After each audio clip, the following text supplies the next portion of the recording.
I need a beer before. You used to get nervous. I'm still very Why do I forget to breathe? Yours is over so quickly. Yeah, because I forget to breathe and I need to pass it on.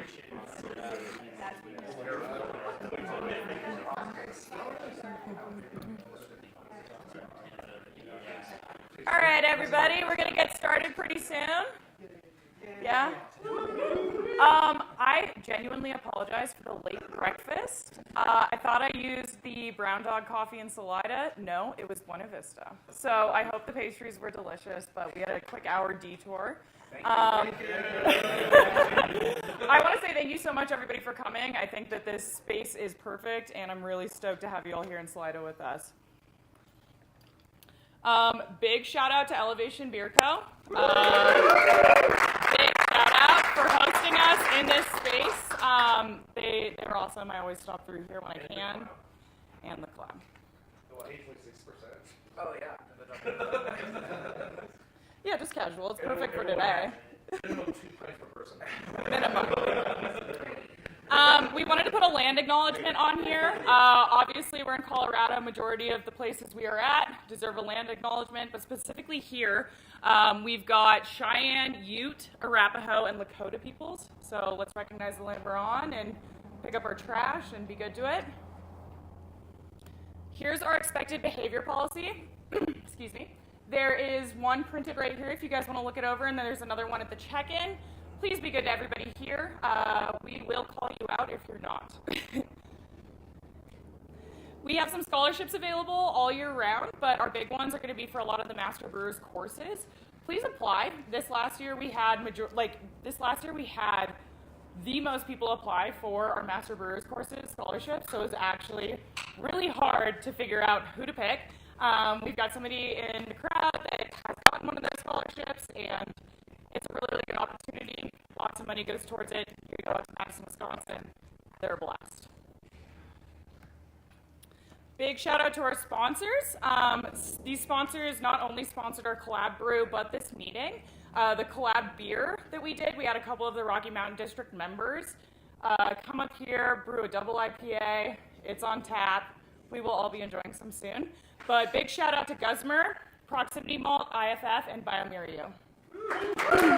Big shouts. The sponsors are really why we can make this happen. So, we have our member appreciation meeting coming up probably sometime in December. It's always a little tricky to plan in between Thanksgiving and Christmas and the holidays, but we're gonna plan something fun for you all. There'll be a fun gift, and we're really excited to see you there. Thank you so much again, everybody, for coming. Really, really thankful you're here.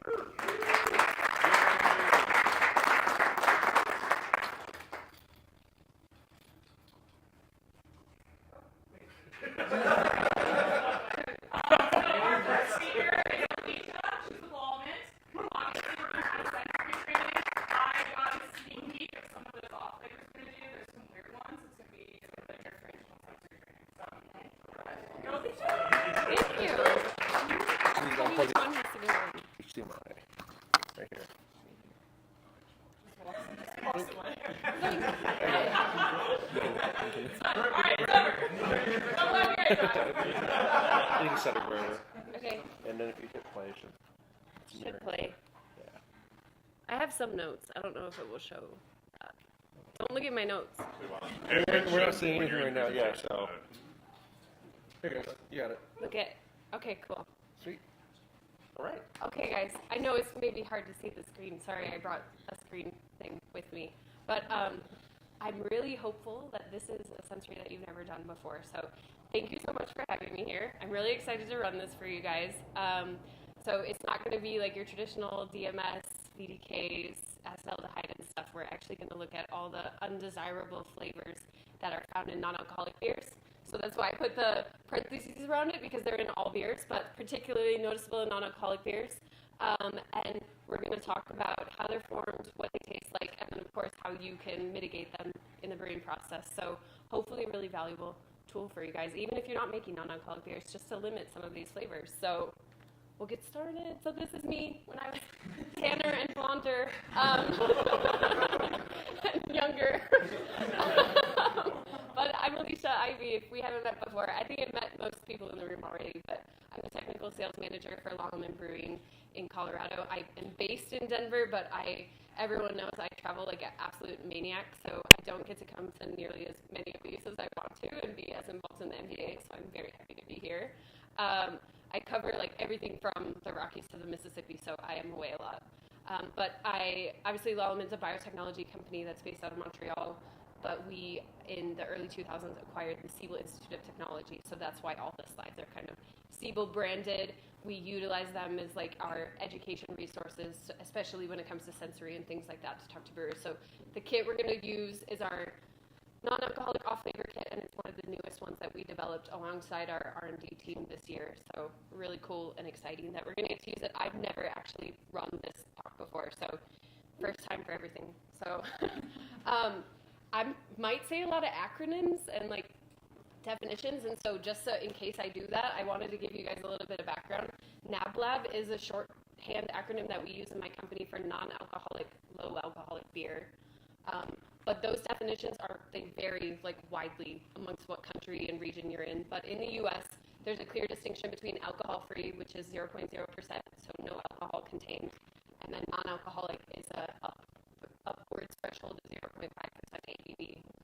Low alcoholic is kind of where it's a mess and not really defined. I brewed in the UK for a long time, so I would call low alcohol beer like 2.5%, but in Colorado, we actually designate it as 4%. So there's a lot of different regional differences, obviously. Yes, checks out, right? But there's two regulatories, if you weren't aware, that oversee non-alcoholic beverage production. One being, of course, the TTB that we all know and love. They look after traditionally brewed NA. There are two ways to make non-alcoholic beer. I'm not going to talk about that because I'm not an engineer and I work for a biotechnology company. So I'm sure you've sat through those presentations about how to produce NA beers. But particularly speaking when it comes to sensory, the way that they're produced has a very key organoleptic qualities on the final product. So when consumers kind of complain about non-alcoholic beers and why they don't taste like regular beer, we often hear people say for alcohol removed products that they're watery and thin or too acidic or they lack mouthfeel. And that's because we know alcohol is a major role in beer. It's a solvent. It also has that body and mouthfeel effect. But in biologically produced NABLABs, we hear people complain about too malty, too sweet, or even like a warty flavor. And the main component of what we're going to try today is what is contributing to these specific things. Because like I said, I work for a yeast company. So we're going to talk about all that. It's almost, what I find so interesting about these two methods is they're almost a mirror of each other. So that in a perfect world, we could blend biological non-alcoholic beers with dealcoholized versions. And I know some places are doing that and they're making excellent products. So, but we know, thanks to 150 years of brewing science, that the compounds are actually aldehydes that are contributing to this. So it's an organic compound group that's composed of a carbonyl group at the end of a carbon chain. So the R is representing a functional group, and then the double bonded oxygen is that carbonyl. So aldehydes are found naturally in beers of all types, regardless of if there's alcohol in it or not. It's because their precursors are essentially what makes up wort. And they have a wide range of flavors from everything from green apple, grainy, nutty, caramel, cooked potato, like we just smelled at the table while we were mixing it up over there. And the one that you're probably all most familiar with is acetaldehyde, of course, which is just a carbonyl attached to an ethyl group.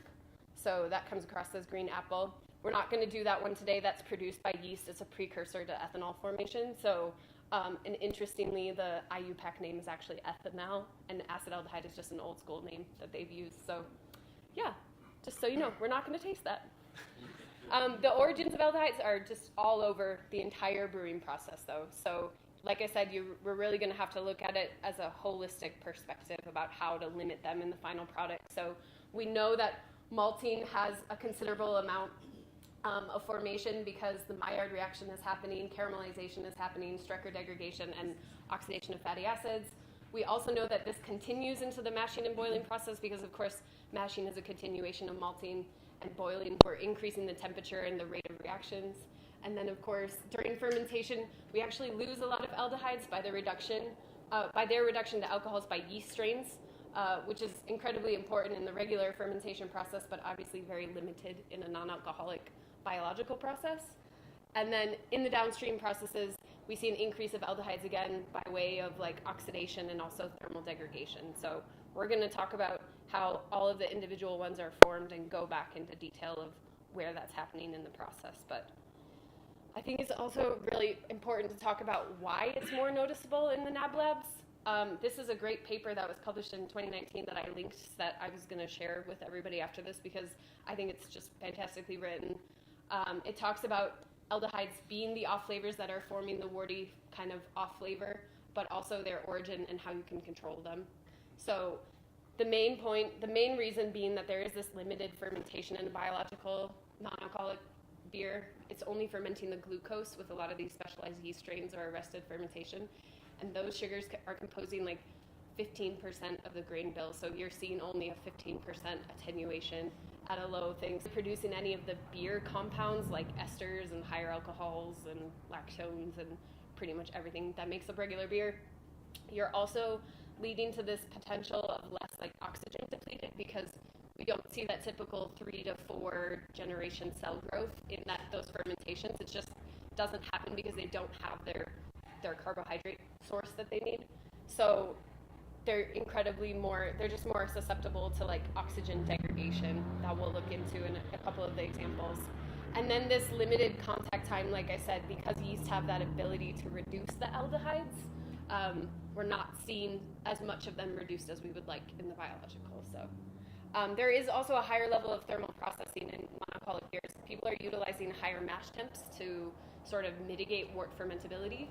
And then other mechanical methods like vacuum distillation and, of course, pasteurization in the process are just going to lead to the increase of their formation. So, and like fruity esters have a really strong masking effect that we don't really realize because we're producing them normally anyways as brewers. So there's another really great paper. I did not link it, but I can share it with anyone who's interested, talking about esters specifically masking aldehyde flavors. So that's sort of the reason why it's so noticeable. So it's 2025, so nothing matters anymore.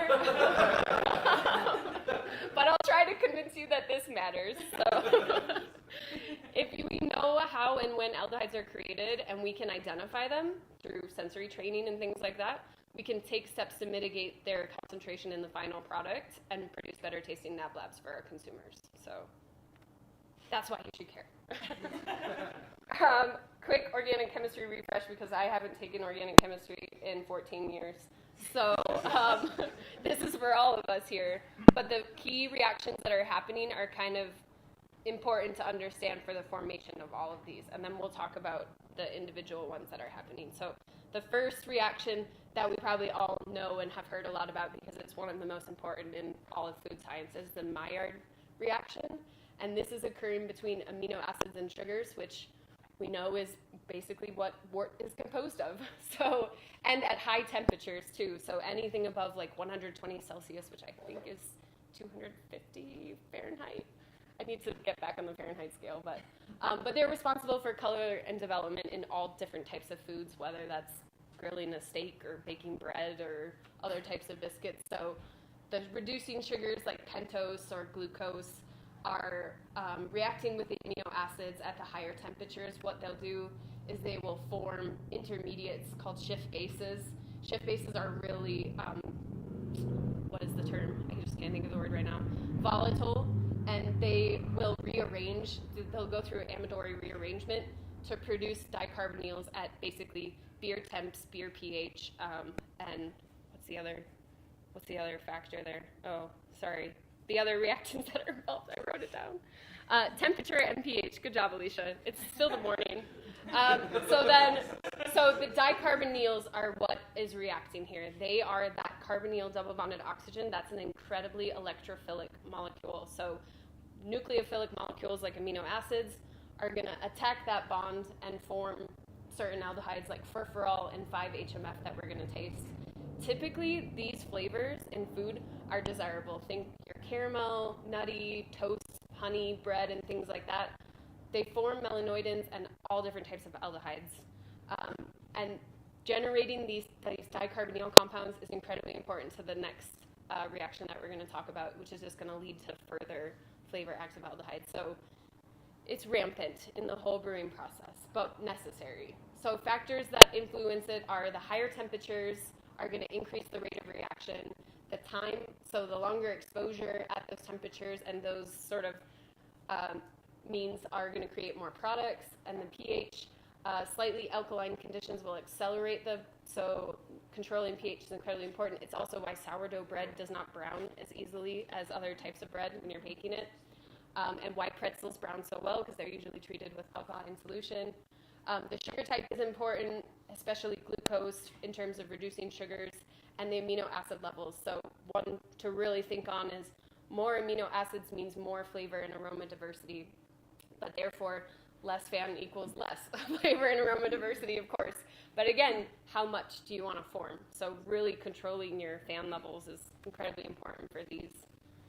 The other reaction that is pretty rampant throughout the entire process, because again, the precursors are amino acids and these dicarbonyls that are forming from the Maillard reaction, is the Strecker degradation. It's basically just an ongoing chain of reactions from the Maillard. So the dicarbonyls can be a byproduct from that, or they can also be lipid derived. They result in the same thing. The amino acid is attacking these electrophilic areas of the dicarbonyl and essentially replacing the R, or the functional group of the amino acid, to create unique aldehydes. So really producing a lot of different flavors from the amino acids that we have in our wort. But where are they produced? It's all over. It's in the kilning and roasting process, because we know the Maillard reaction is happening there. It's generating dicarbonyls. Dark malts are especially rich in these compounds. We're pretty well aware of that. Wort boiling, after being broken down in the mash, the wort is going to contain higher levels of free aminos and reducing sugars, obviously leading to more of these potential reactions. And then boiling above 100 degrees Celsius allows for the intermediates to form. And of course, even in fermentation and aging, they continue to form, especially if oxygen is present. And oxidative reactions can really just generate continual chains and more of these dicarbonyls, and basically just allowing for exponential growth of the flavor compounds. So the last one is fatty acid oxidation, or lipid oxidation. So linoleic acid is a unsaturated fatty acid in malts and oats and wheat. I should know that.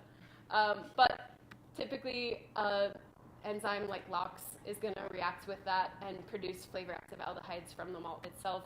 It also happens down the chain just as an oxidation reaction if you have oxygen in solution, just kind of working along those big bonded long fatty acid chains. So again, the primary culprit is oxygen, and it can be introduced at any stage, whether it's in the mash or brew house or downstream when you're moving product or packaging. So really important to just keep an eye on antioxidants and making sure you're sort of limiting the precursors from doing their thing. So let's taste some nasty aldehydes. Yeah, sure. We can start for it. This one, sorry, I forgot. My nails are too long to snap right now. We'll talk about it. So, sensory training is a unique experience for everybody, right? It's not, we're all not going to experience the same things. That's why there's pens on the table, write down what you want. But you kind of have to see this opportunity. For me, it's like building a lexicon. I'm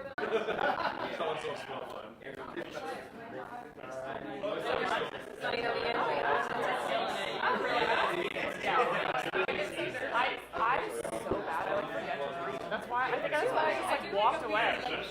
I didn't notice that. Oh, really? I really walked away. It's like a twitch. No, I didn't notice that.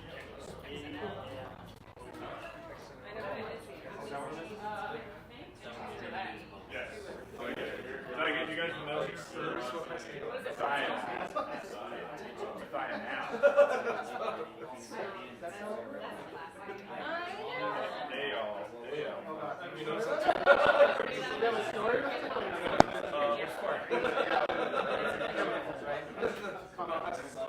I don't know who's sitting here, but does everybody have their cups full? Full cups?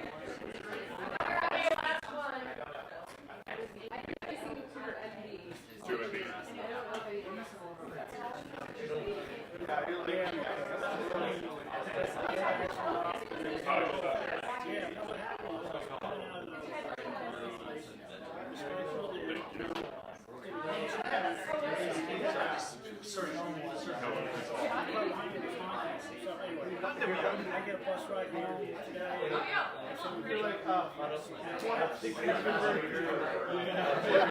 Okay.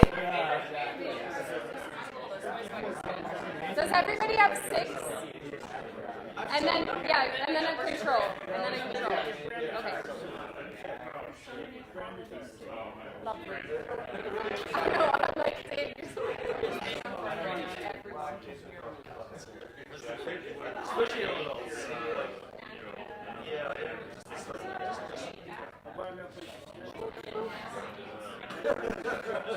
Okay, we'll start with the first one. I think the one that Francis has is one of the later ones. So we'll start with the first one. So just a reminder that the control is on the top of it. It's the core's edge without any spike. That's kind of your palette reset. There is also like a trick. You can smell your own sleeve. I don't know if you guys have heard about that. Oh yeah. I don't know if I like my smell or think that's neutral, but if that works for you to reset your palette on some of these just to differentiate, go ahead and do that. Of course, you want to get good aroma impressions. You can do that by swirling. That's why I intentionally got the wider brim cup. The samples aren't going to be super huge because, like I said, I don't think you're really going to want to swallow any, and maybe some of them, but like you do you, you're your own people. We determine the threshold off of 50% of people that can pick it out. So the threshold was determined in an alcoholic beer, so it could be that they're either more pronounced or less pronounced in Coors Edge, just so you guys are aware. But the spikes that you're going to have are 3 times the threshold that we determined. So hopefully you pick something up. Was that detection threshold or recognition? That's recognition. Okay. Yep. So, yeah, do what you have to do. If you don't want to drink any of them, I totally understand. Aldehydes are not my particularly favorite thing to go through. But the first one we're going to talk about is 5-HMF. So if you have that one, this one to me is actually not that disgusting. It usually comes across as bready and caramel.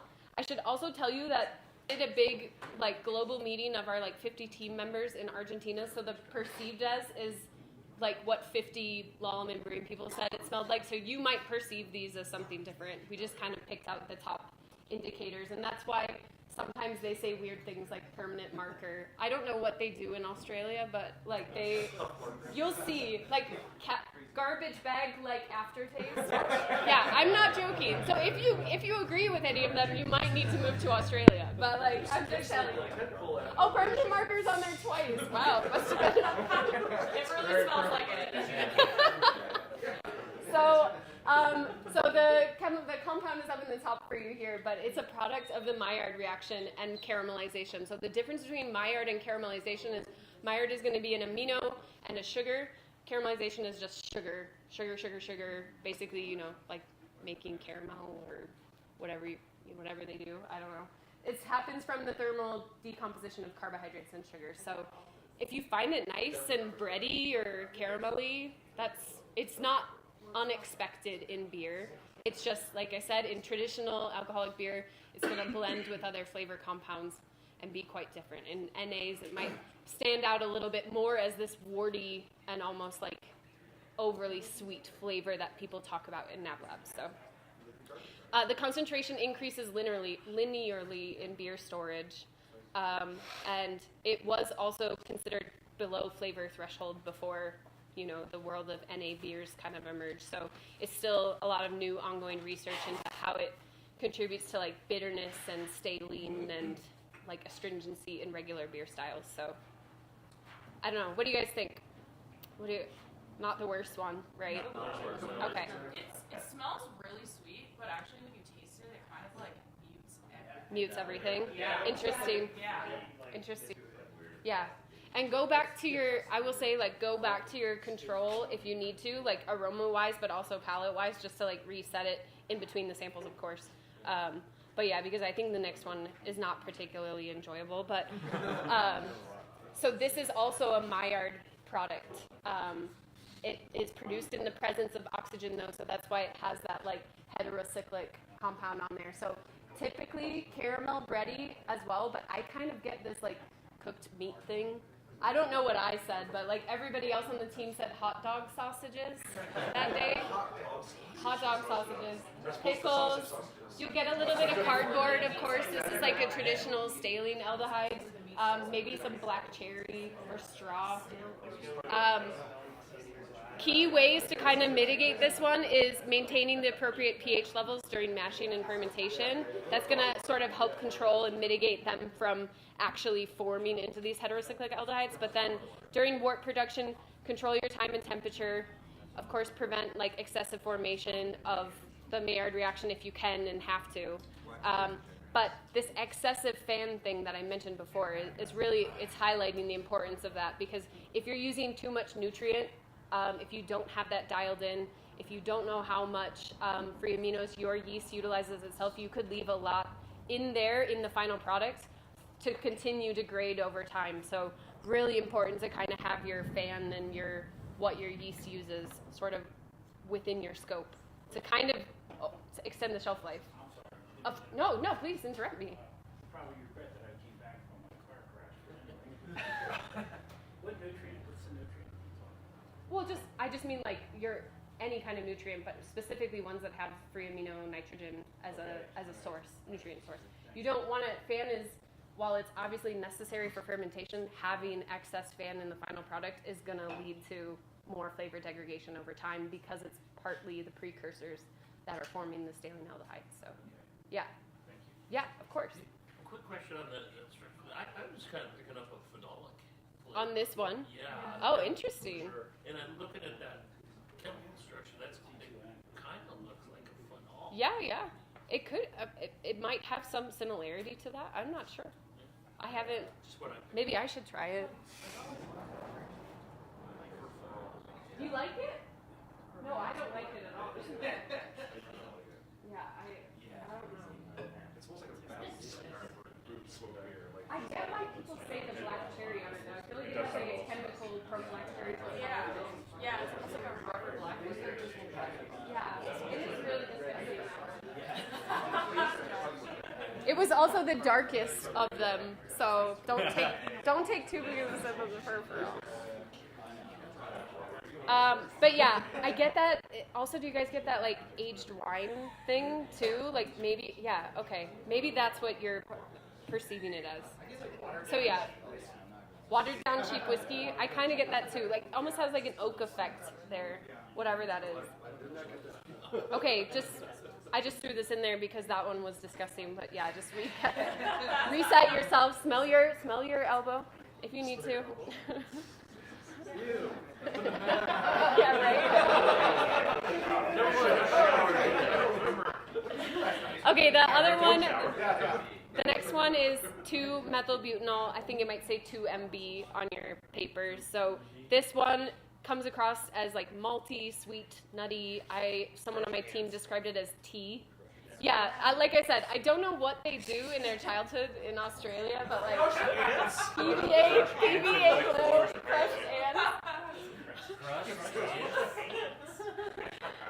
This is a compound, this is formed from Strecker degradation. So kind of what I understand a little bit more why someone said it comes across as old coffee or something.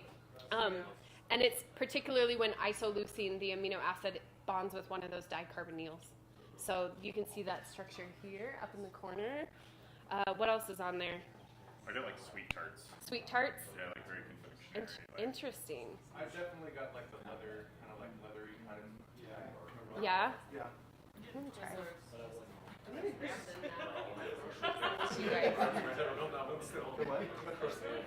You definitely get the sweet tart thing. Yeah, it's like Like a dissolved sweet tart, basically. like right when you open it up. So they're gonna contribute like positively to malt aromas, like in kilned malts. You know what I mean? You're gonna find a lot of these Strecker aldehydes in roasted and caramel malts and things like that. So just be warned, like especially if you are producing non-alcoholic beer in your breweries or you're just a consumer like I am.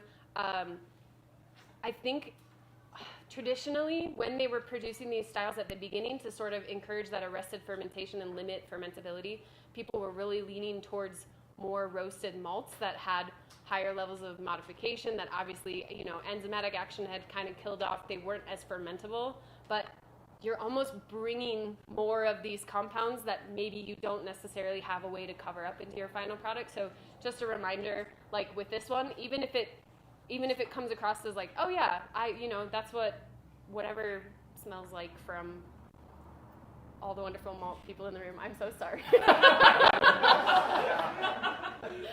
Not like that, not in a bad way. Like, it's a good thing, but maybe you want to consider using that in your mash if you're not going to be able to find a way to mitigate it downstream in a non-alcoholic product. So, but yeah, ultimately you're just increasing that aldehyde load from the get-go. So any hot side processing by that is just going to make it worse. What else does that side say? It has been identified as one of the most important flavor components in crystal malts, and it provides balance.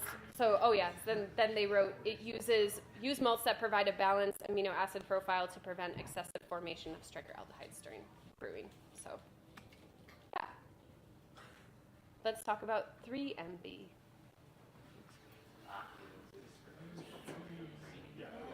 You love it? Powerful onion. Powerful. Oh, yeah. Cheese crackers, I get. Yeah. Yeah.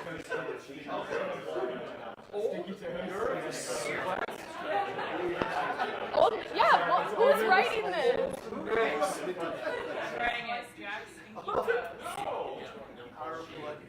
I kind of get this sawdust. I don't know. I'm sure it's people It's like a global team. Yeah, it's a global team. So we have people from. It sounds like wine people. Wine people love to describe shit. They also love like dusty and sawdust and like pencil ash or whatever. Yeah.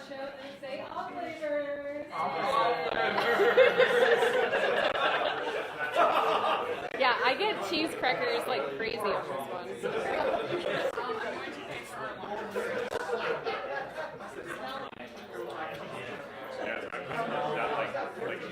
like a garlic ingredient. It almost is like an isopropyl for me. Like a sweaty hop thing. A cheesy hop. Like not vegetarian. But yeah.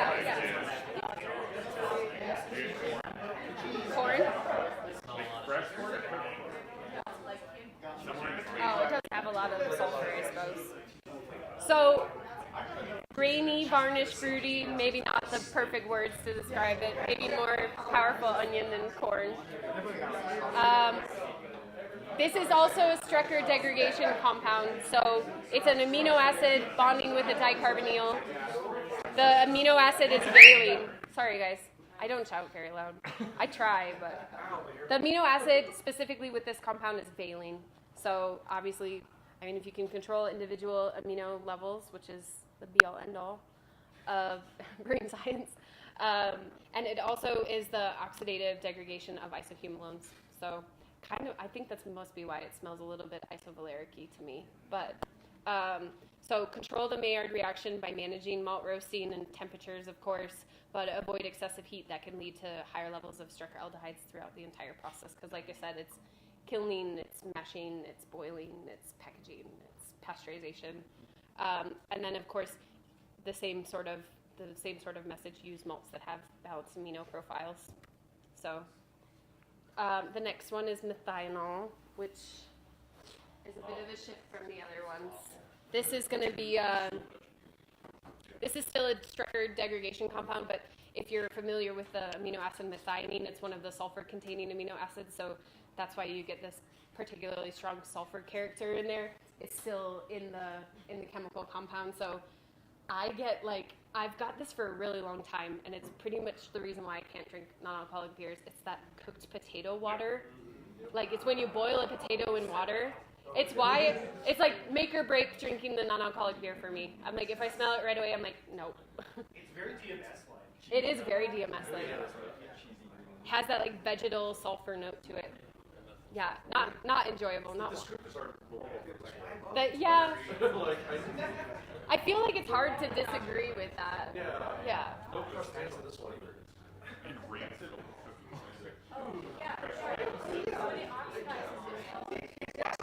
I know. Some people are aware of what ants smell like. Apparently. Did they crush it or just smell it? I think they were like sociopaths. Have you ever smushed a bug and smelled it?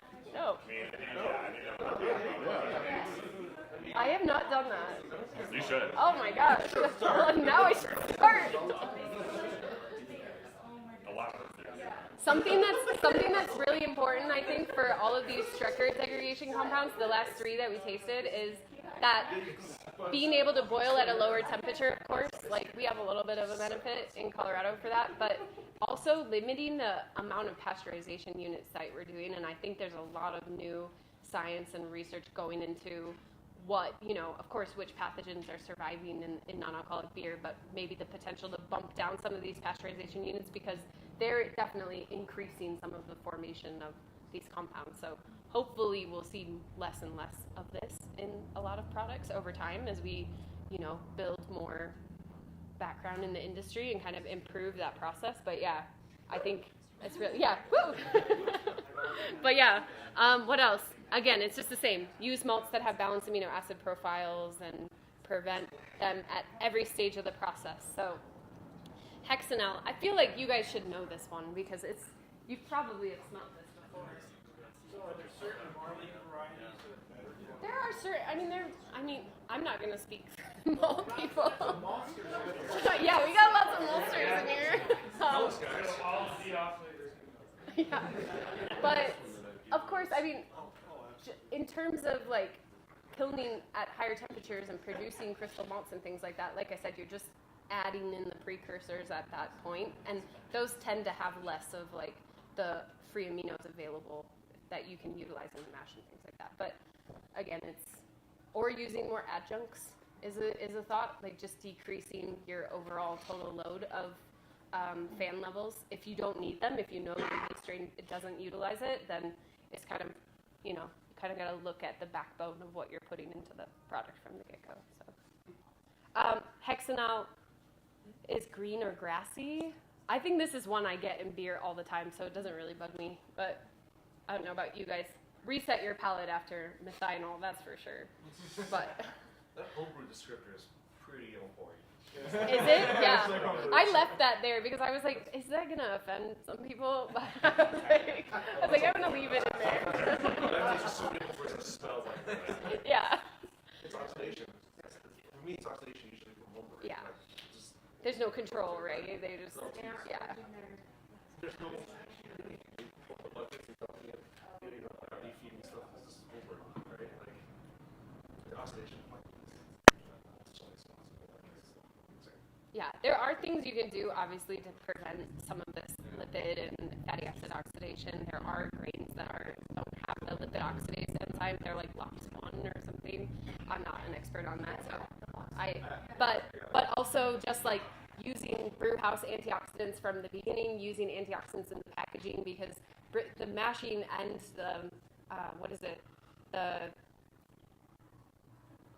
I can't say words. The boiling process are obviously there is still oxidation reactions happening there too. So just being aware that kind of throughout the entire process, if you control them from the beginning, you can hopefully control the endpoint. The other thing I will say about carrying lipids and fatty acids is that if you oversparge, you can bring in a lot of these kind of undesirables in there too. And so just paying attention to that, not bringing in the precursors to then be oxidized and produce hexanol and things like that. Do you know by chance if below 1% that you start pulling, or is it more a pH factor or both? I don't know. I used to always go off pH factor, but it didn't typically look.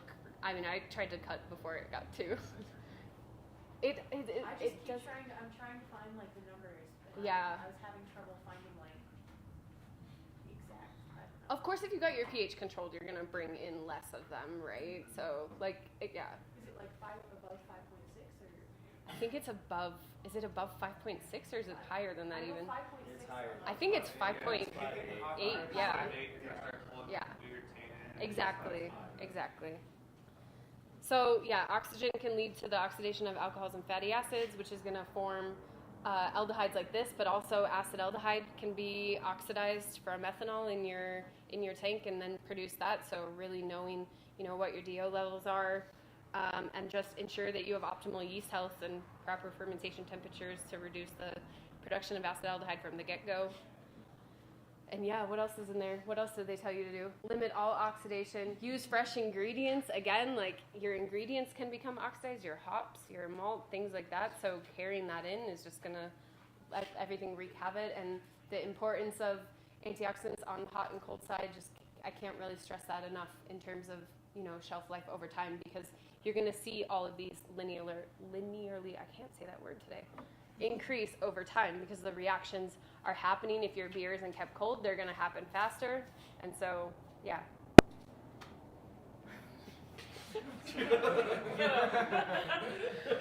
There are other malts that have higher levels of lipids, like what higher level of linoleic acid. Wheat has a higher level of linoleic acid, so does corn. So, you know, maybe not leaning into adjuncts for certain recipes is important as well. So, but yeah, what else?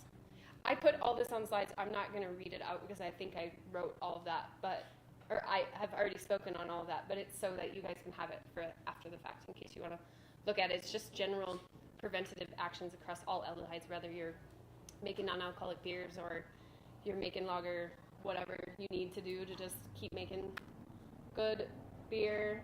Lowering the pH is really helpful to limit this Maillard reaction. So we do see a lot of people that are producing NAs shifting to almost like a sour boil and a sour mash type of thing, because you want a pretty low pH at that final end of the product anyway. So something to consider. And then, like I said, cold storage is just the killer of it all. If these reactions are happening with reactive oxidative species, and that's just going to speed up in real time if you're not keeping things cold. So, yeah, I don't know what else is on here. Oh, us. That's Loman. That's our Instagram handle. If you don't follow us, we post a lot of stuff because we're a bunch of millennials. So, and then this is a shameless plug because in 2 weeks during GAVF week, I'm having a sensory seminar really similar to this, but I promise it's really nice flavors this time.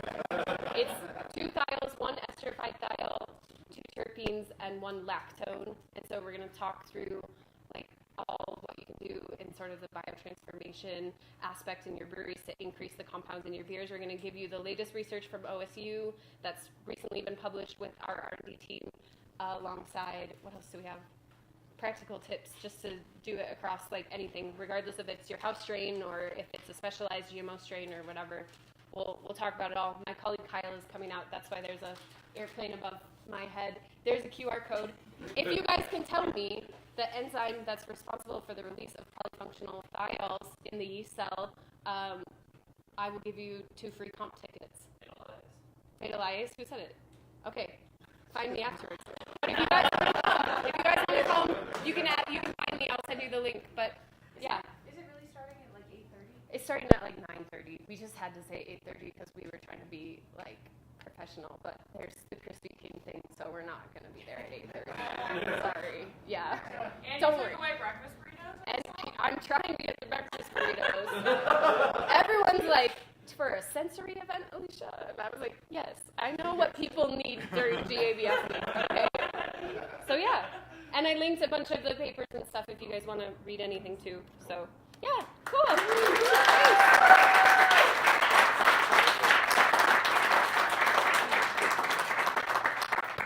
You guys have been doing some killer writing, just fun to watch. Thank you. They, you know, I just get like notifications, yeah. and They go through Crowdcast, I think, and then they go on YouTube. Like, that's where they live.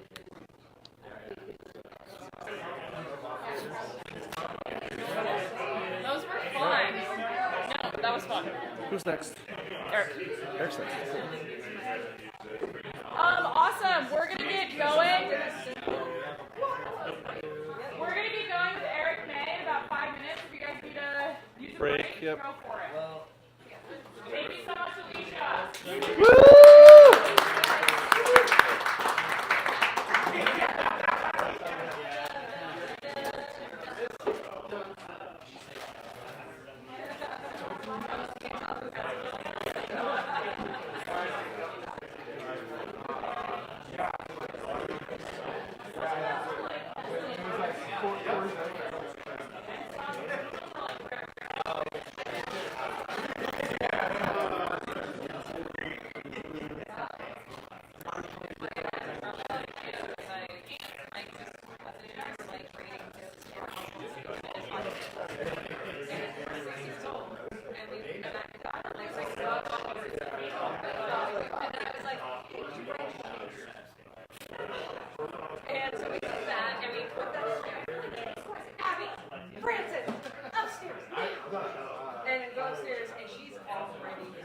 And she's crying, and they're like, "Where did you learn that word?" And she's just like crying. And she's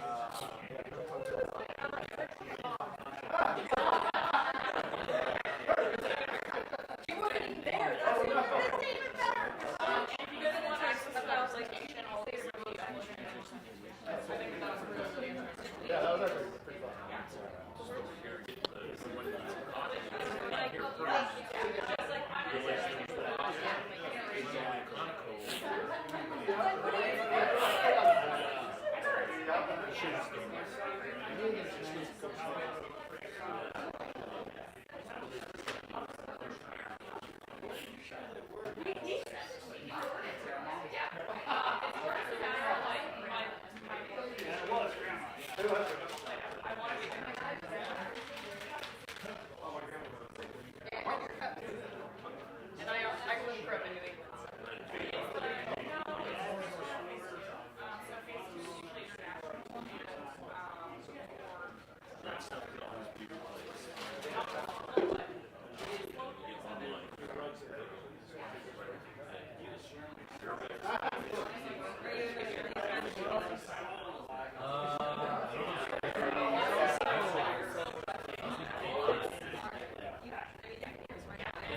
I did bring a case of beer.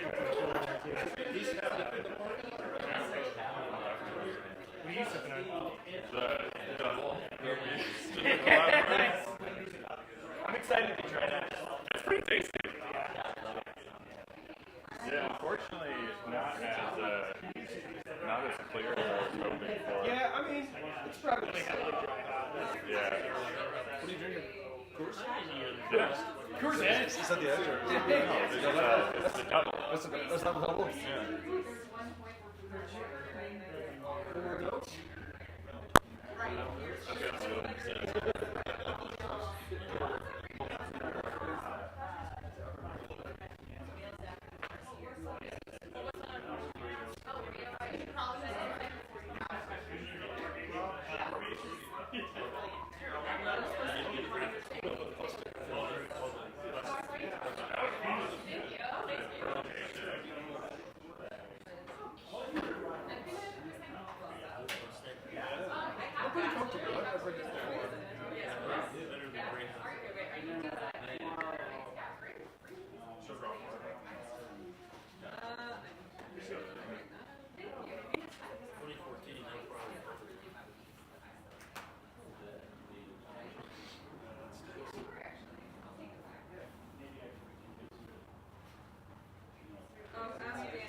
Man, I started using the time release stuff. Oh, nice.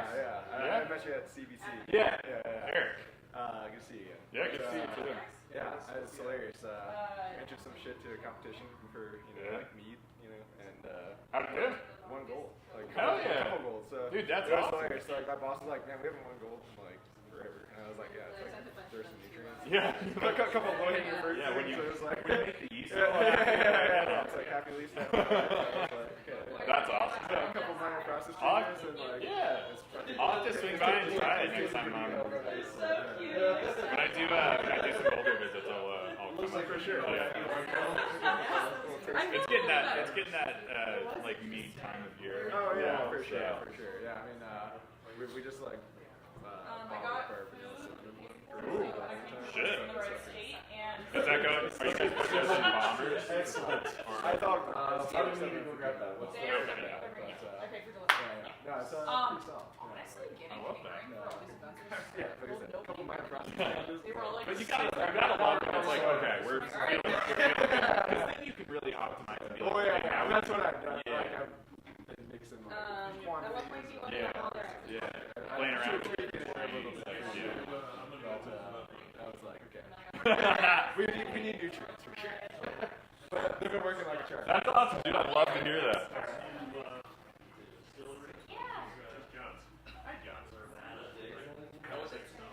It's good? That's really good. I wish it was a little bit more.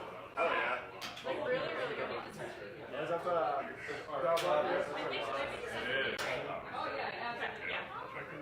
I'm gonna need multiple just to get through I this. mean, it's kind of a nice color. It does. It looks really nice. It's just supposed to be. It's supposed to be more West Coasty, right? Gotcha. Yeah. How you doing? I'm gonna go round everybody up. You don't have to if you don't want. We'll just We'll pass. just start drinking. I'm just gonna do it faded. I'm like, hey, I'm here.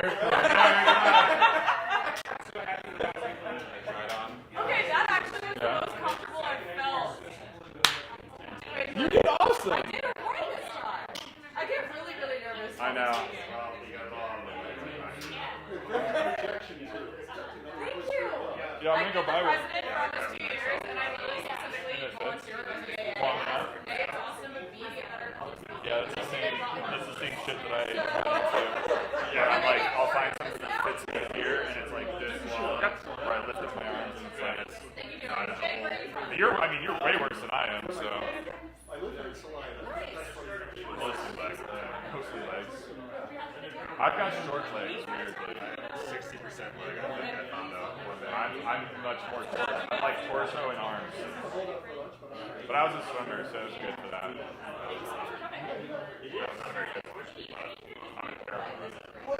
I don't do this anymore because it won't.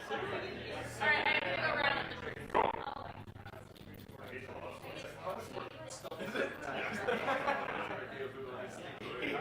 With the team.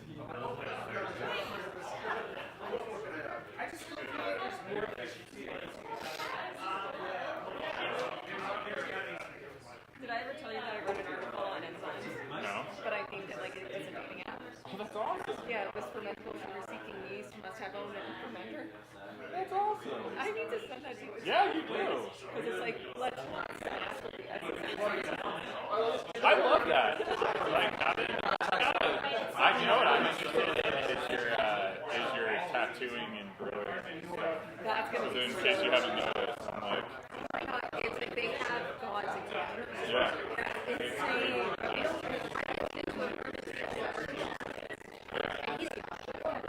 yeah, he was like, what? It's like, yeah. That's dope. Yeah. Yeah, send it to me for sure.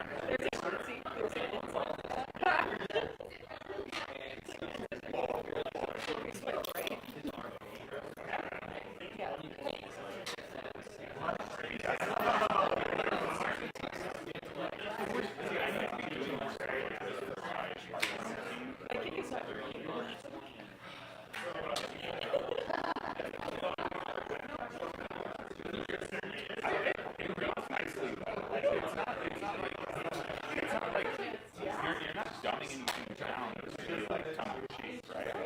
Just straight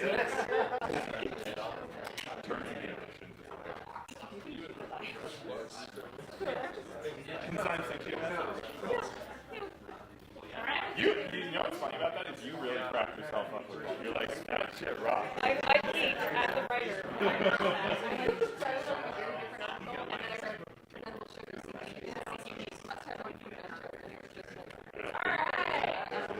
Everybody's got a beverage. We're doing great. Thank you so much again, Alicia. Next, we've got Eric May with Gusler. He's sponsored this meeting. Gusler sponsored this meeting and the collaborative. Eric May also will be next year's vice president for the Unfortunately, I have to go after Alicia's presentation, which was awesome. So, yeah, I'm drinking the double IPA. It was the collaborative, so that I'm going to stumble over words. I'm not great at public speaking, but thank you for the intro. So we're gonna talk a little bit about enzymes today.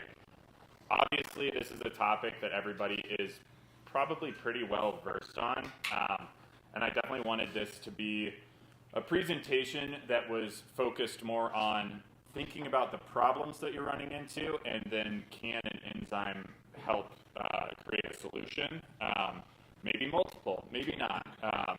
But I do want it to be fairly interactive. So if you have a question, go ahead and shout it out. If you want to make a joke, happy about that. It'll break the ice, and it'll probably make me less sweaty and smelly if somebody does that. So yeah, it's that's actually just 3 MB that I spilled on myself. So. Yeah. So this is just a little bit about Gusmer. I will say, like, most of this presentation is designed to be non-branded. I do have a little bit of a like, hey, this is who we are because we did the sponsorship. But I do want to try and keep it really non-branded. My background is in winemaking. I went to school for viticulture and enology. I was a corporate winemaker for Constellation for a really long time. Then when I moved back to Colorado, I worked for Coors, managed the fermentation team out there. And now I've been in this technical sales role with Gusmer for almost 4 years now. We do a little bit of everything. But yeah, if you want to know more, you can ask me later about it. All right. Can I make this bigger on here? You know, I don't actually know how to. Well, it's good for you guys. I'm like, yeah, the notes section is super big, but whatever. I'll just kind of do this. All right, so the role of enzymes, right? Enzymes are just proteins, and they are biological catalysts, right? They speed up reactions within the brewing process, the malting process.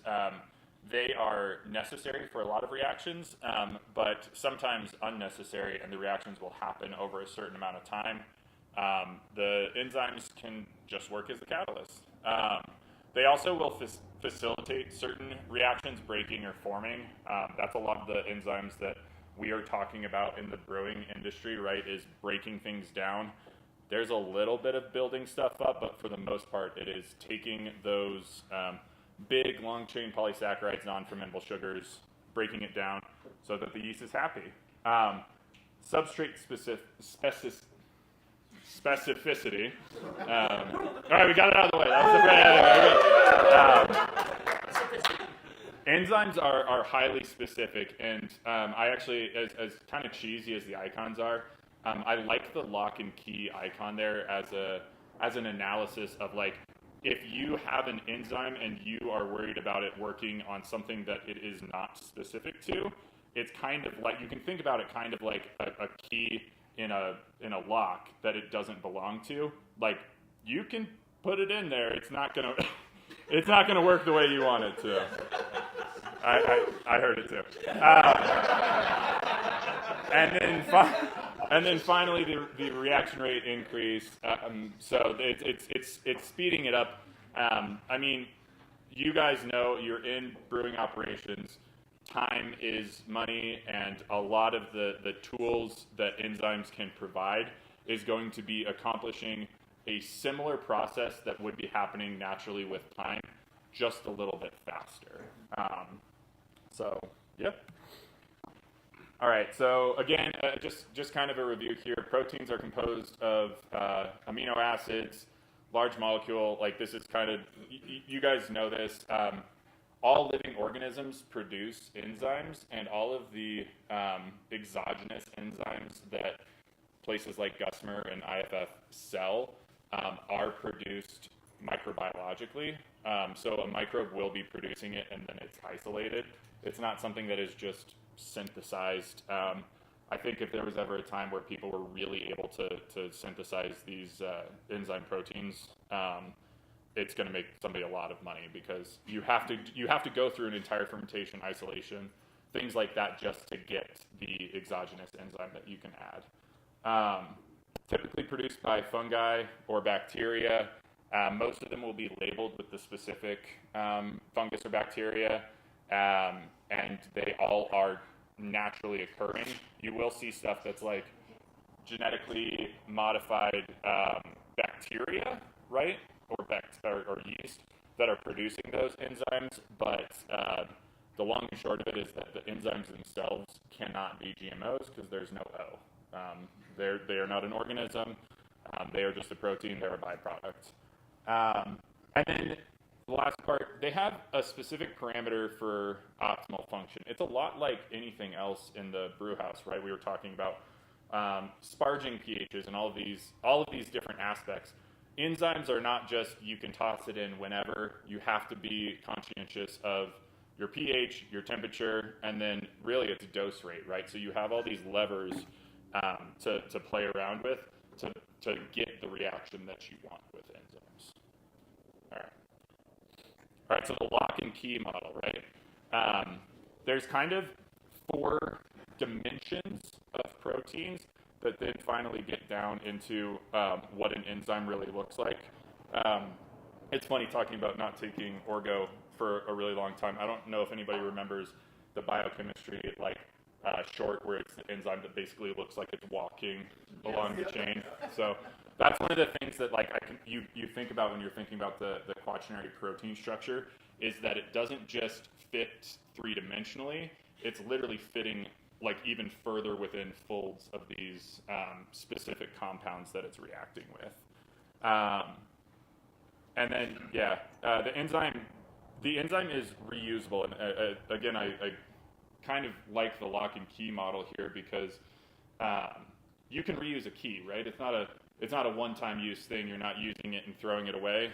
Obviously, these are biological compounds that are made up of a bunch of amino acids all strung together. So over time, it'll degrade. Heat will cause it to degrade. Oxygen will cause it to degrade. pH will cause it. Alcohol. But it's not a one-time use thing. So that's why you can repeatedly use these enzymes. All right, so here are some of the exogenous brewing enzymes that are out there. I think I'm talking about most of these, some in a little bit more depth. And I will say I'm saying exogenous enzymes because obviously there are endogenous, so that is what you're getting from the malt itself. Your maltsters here work very hard to make sure you're getting good quality malt that has already done a lot of the enzyme conversion and also still has enzymes that once heated through the mash continue to work. These are all just the options that exogenously work. And there are actually a few that won't be in the malting process if they're not natural barley, like an ALDC down here, or most of those the fungal alpha amylase is not like there's obviously alpha amylases in barley, but the fungal derivation of it is not. But these are all things that you can add. I'm not gonna go over them right now because we're gonna go through them in a little bit more detail here.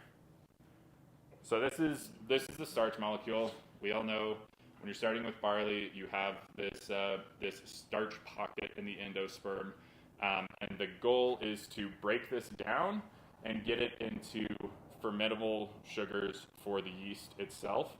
And there's a lot of different enzymes that need to happen to do so. Obviously, if you just had a glucoamylase, you'd just end up with glucose. So you want these varying enzymes within your brewing process to end up with different fermentable or even, like down here, non-fermentable sugars. And like you want that kind of similar to the different fans that you want. You want a mixture of enzymes in your brewing process so that you're not just hitting sugar or hitting yeast with all of a single sugar. So that's just like kind of a brief enzyme overview.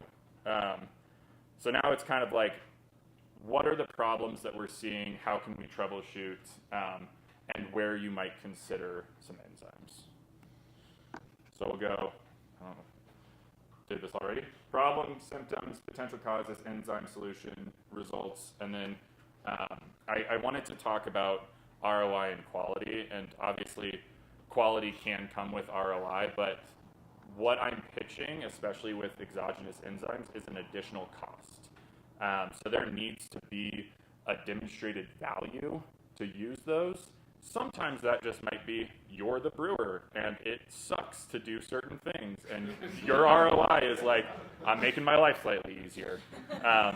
But there are options that exist, and what I will say is for a lot of this stuff, somebody has found the ROI. It might not be for your process, but I promise I won't sell it unless somebody would be willing to buy it. And if somebody's willing to buy it, they have recognized the ROI and the quality increase there. So the first one, lautering and mash efficiency issues. I'm sure every single person in here has run into issues. Long lautering times, just like you're sitting there banging your head on a day that should go a lot faster, and it's not. I think we've all been there. So some of the potential causes here, right? High beta-glucans or arabinoxylenes. Those are two long-chain polysaccharides that come from the cell wall of the barley and are very, very gummy and can get difficult through the process.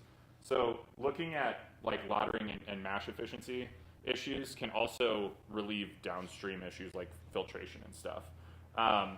The enzyme solution here would be a beta-glucanase, a xylanase, or a combination of the two.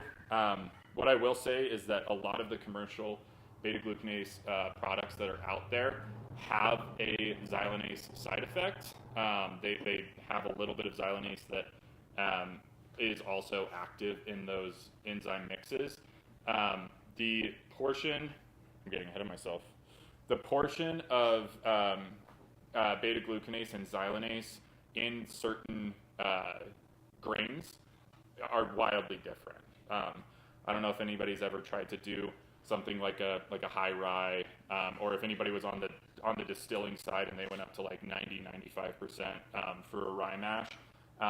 It's really, really difficult without a xylanase, and that's because a lot of people are like, hey, I'll just use the beta glucanase that I'm used to. You're getting that about 7 to 8% reduction in breakdown, but you have an even higher percentage of xylanase. Yes? Can using an enzyme, either of these enzymes, also not just help with like runoff, kind of like clarity on that end? Absolutely. Clarity and filtration, right? And I think I have some slides that kind of like discuss kind of the filterability issues on the back end.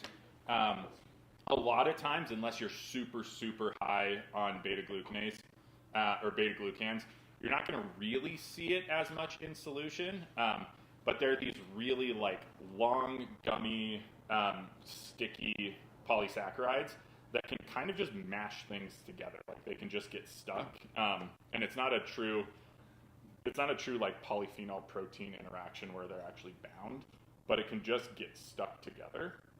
So reducing those will eliminate the amount of long chain polysaccharides in your beer for other things to get stuck to and be visible. Does that answer your question? Yeah. Okay, cool. Yeah, that actually was one of the lactates. Yeah.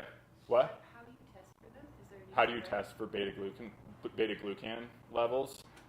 That I don't have a good answer to that. I don't know if somebody else does here. Yeah, I mean, so The malt COA should give you kind of like a good idea of the beta glucan levels that you have from your suppliers. Well, I mean, like, once we're in the lower side. So you could potentially do a filterability test. A filterability test is basically a forced filtration through a fairly small pore size, and you measure how much of that product gets through in a certain amount of time. So like a lot of them are kind of like janky kettle-looking things, and then you just increase pressure on it, and it shoots it through this little hose, and there's a little tiny cartridge filter. That will tell you just general filterability. But if you're worried about beta-glucans, like that is going to cause more filterability issues than most other sugars in your solution. So you can kind of correlate it there. I mean, I'm sure there's some sort of like enzymatic or GC or like HPLC. Like there's probably a way because there are places that clearly measure it. I don't know. Maybe the malts they're like, hey, we measure our beta-glucans somehow, so maybe you can put that on the back end, but I don't actually know. So, yes. What about for hazy IPAs when you're doing, like, do you see, when you use beta-glucanase, does it, like, help clarify the wort too much if you're trying to keep those in solution? I'm gonna say yes and no. Yeah. No, because the haze that you should be striving for in a hazy is a stable haze that is mostly going to be a protein polyphenol interaction, right? If your haze, it's one of the reasons why even when people are making their hazies, I'm like, I still want you to use a carrageenan product up front because you don't just want these like nasty, massive, unstable proteins in there because it'll settle out and look awful. I also don't like relying on beta-glucan haze for a hazy. It may help, but it's just not reliable or predictable and not particularly stable. That's what I call it out. Is that? So I don't know if anyone remembers like when we tried out our first can air hazy, but like, is that kind of like? I don't know if you remember that at all. At the bottom of the cans, it was like these globules, and I'm curious if that's probably a protein thing where they were trying to get away from carrageenan, and you're just carrying a lot of the so like not using carrageenan. Yeah. So those like not stable. Yeah, exactly. And really, that stuff, like obviously, carrageenan is refined from red algae seaweed. It's not an enzyme, but it is one of those things where it's like it is reacting to the biggest and heaviest things, and then there's still protein in solution that will react with polyphenols and create that stable haze. So, good questions. Does beta-glucanase work on wheat at all? So wheat is really interesting because there are certain there are certain strains of beta glucanase that are inhibited by wheat. I'm not sure the exact compound in wheat, but a lot of these microorganisms were isolated and derived from fields. And certain ones of those, like the microorganisms, developed protection essentially through evolution when they were on the wheat itself. And so a lot of the commercial stuff, like I'll show you on kind of the final slide, but like what I would consider our best beta glucanase is a Laminex Max Flow 4G. It's like kind of the all-in-one. But once you start getting over a certain amount of wheat, it's really inhibited by that. So I would consider looking at a like Laminex 750 that we offer. And again, I'm trying to not make this sales pitchy, but these are like examples that is derived from a microorganism that isn't inhibited by wheat.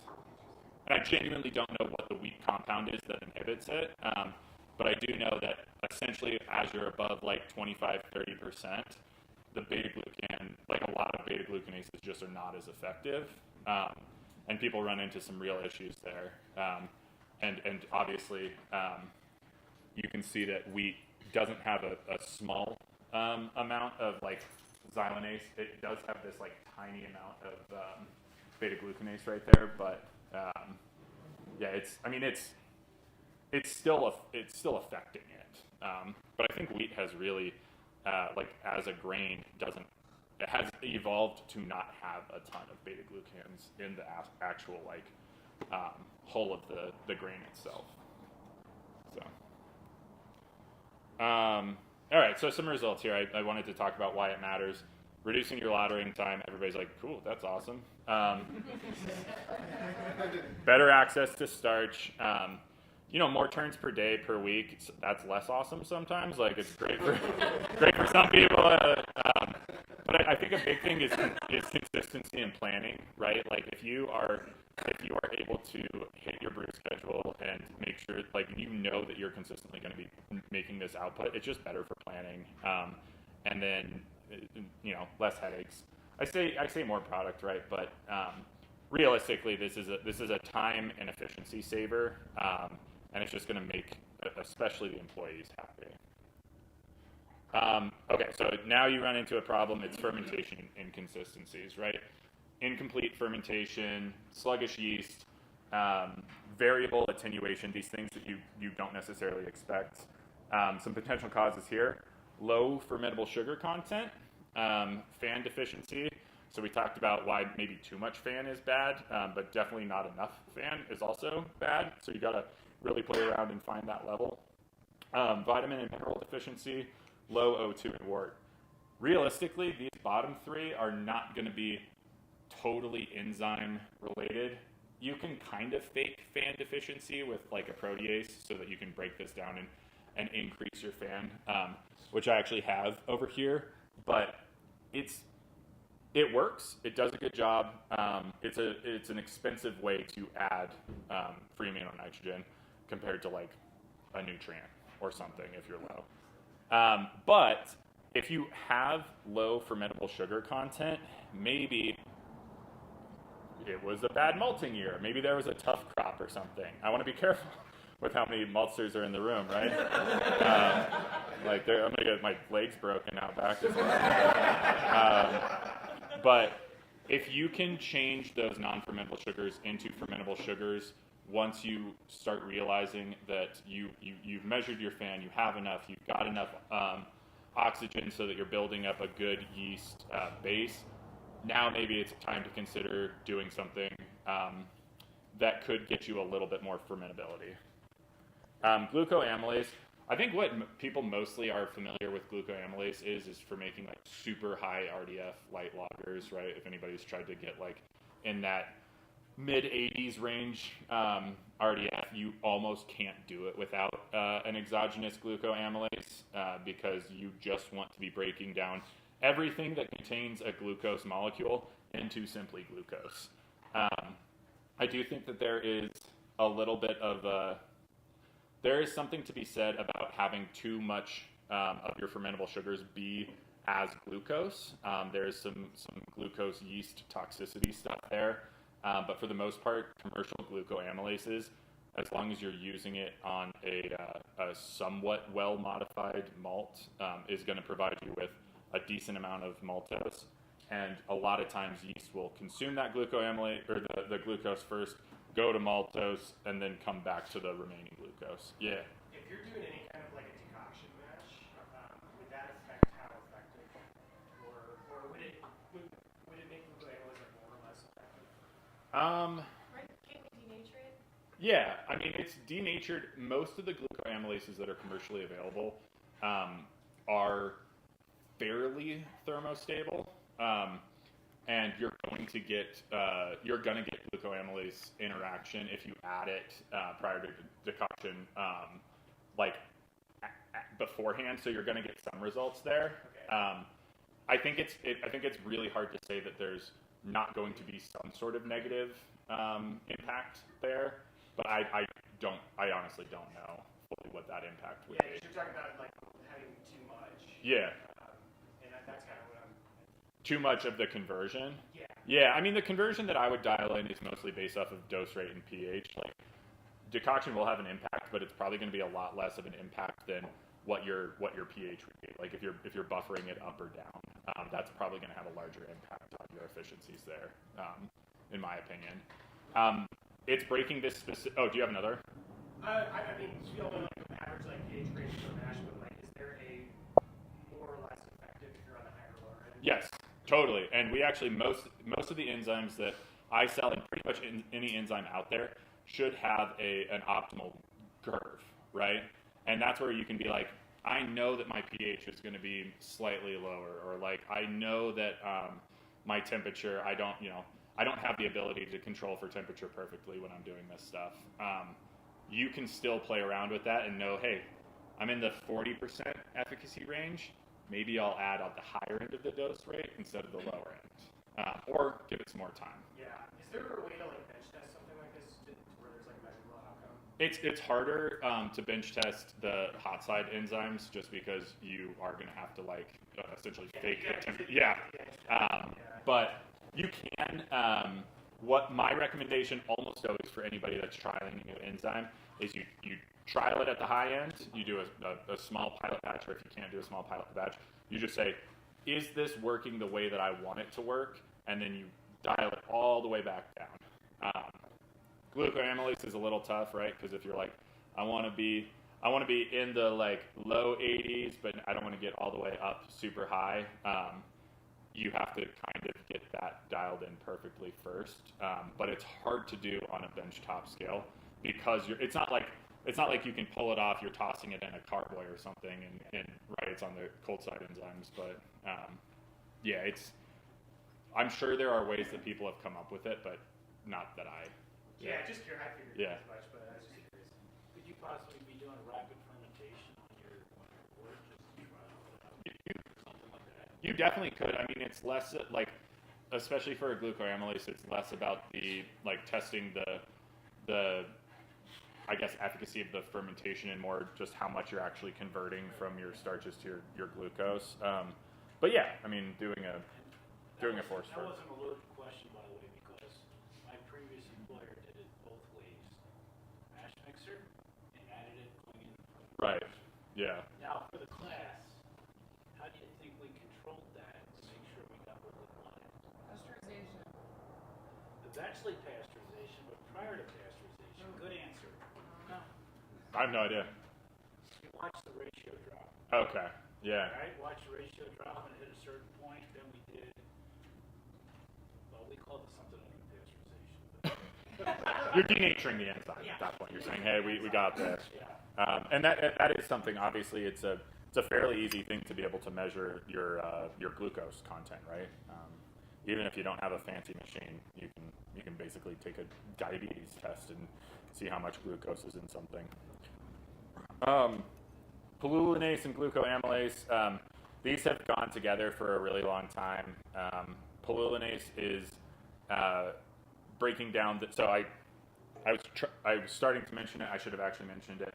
Glucoamylase is breaking down the alpha-1,4 glycosidic bond. So that's the one right there. There is an addition. I should have had a picture of it. Sorry. There is an additional alpha 1,6 glucosidic bond that is like off the branch of some of the starches. So now you're making smaller dextrin chains. So you actually can get a higher RDF by having something that has some glucosinase activity. The glucoamylase is doing most of the heavy lifting there. But if you don't break that chain off right there where the alpha 1,6 bond is, that is going to remain unfermentable, and it won't be continuously broken down with the gluco. Yes. No. Yeah. About limit dextrinase. Okay. I had listened to a Charlie Ranforth lecture where he said the problem often where limit dextrinase is not in use is because it's bound up unless the pH is 5.1 or 5.2. Yeah. Is that? Well, I'm going to have a hard time saying anything that Charlie didn't say. So I would listen to that. I would listen to that. To that.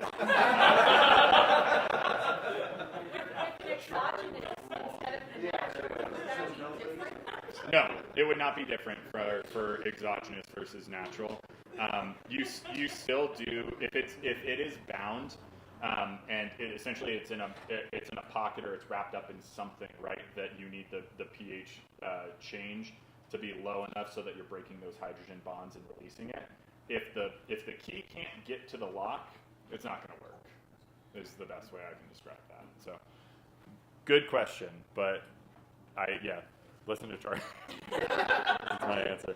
All right. Proteases. Proteases are kind of wild because they're all over the board right now. Like, I'm sure people have used different proteases in the past. They are getting much more specific.